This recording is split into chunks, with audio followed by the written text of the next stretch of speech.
भारत एक ऐसा देश जहां प्रकृति और इंसान सदियों से एक दूसरे के सहारे जीते हुए हैं। हरे भरे जंगल,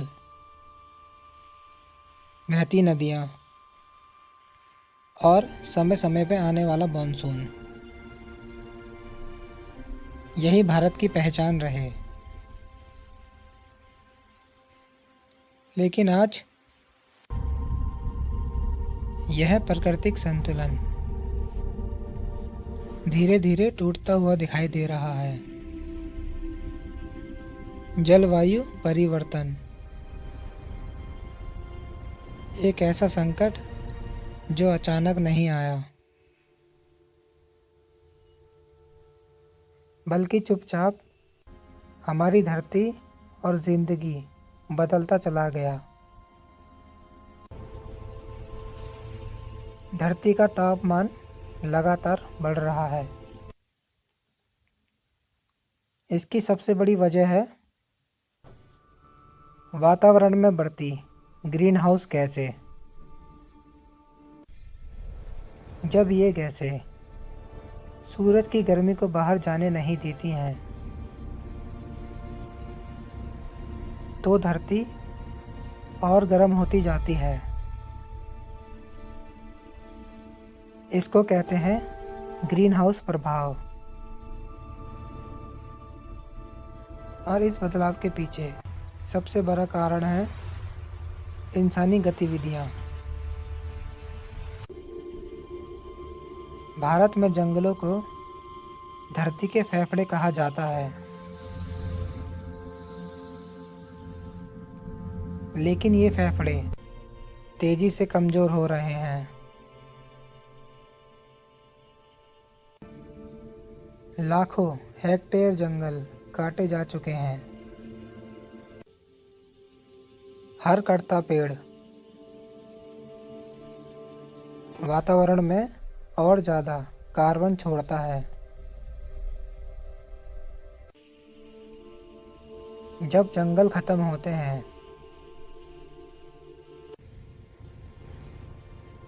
तो बारिश का प्राकृतिक चक्र भी टूट जाता है।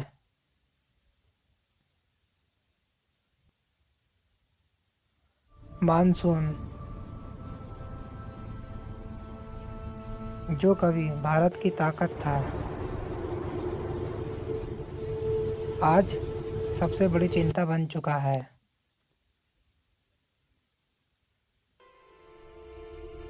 कभी अचानक बाढ़, तो कभी अचानक सूखा। इसका सबसे ज्यादा असर किसानों पर पड़ा है। खेत सूख रहे हैं, फसल बर्बाद हो रही है और किसान आसमान की ओर देखता रह जाता है। अब यह कहानी सिर्फ मौसम की नहीं रही, यह नीतियों, विकास मंडल और बड़े औद्योगिक प्रोजेक्ट से जुड़ चुकी है। सड़क, रेल, खनन ऊर्जा और बंदरगाह परियोजनाओं के लिए वन भूमि का प्रयोग बढ़ रहा है। विशेषज्ञों का कहना है कि तेज विकास की दौड़ में पर्यावरण संतुलन कमजोर होता जा रहा है। सरकार का कहना है कि ये परियोजनाएं विकास और रोजगार के लिए जरूरी हैं, लेकिन सवाल अब भी वही है, क्या विकास और पर्यावरण साथ साथ चल सकते हैं?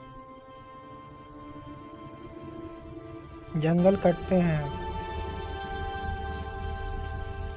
तो जानवरों का घर उजड़ता है।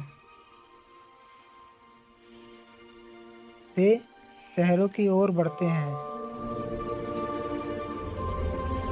शहरों में गर्मी और लू और पानी की कमी आम हो चुकी है। यह सब प्रकृति की स्पष्ट चेतावनी है। लेकिन अभी भी समय है। अगर आज हम जंगल और पानी बचाएं, समाधान मौजूद है। जरूरत है जिम्मेदारी और जागरूकता की। प्रकृति से लड़कर हम कभी नहीं जीत सकते। हमें उसके साथ चलना होगा। जलवायु परिवर्तन भविष्य का खतरा नहीं, यह आज की सच्चाई है। आज लिया गया एक सही फैसला आने वाली पीढ़ियों को एक सुरक्षित धरती दे सकता है। अगर आज नहीं जागे तो कल बहुत देर हो जाएगी। प्रकृति को बचाना कोई विकल्प नहीं, यह हमारी जिम्मेदारी है। क्योंकि धरती बचेगी तो हम बचेंगे। क्योंकि प्रकृति ही भगवान है।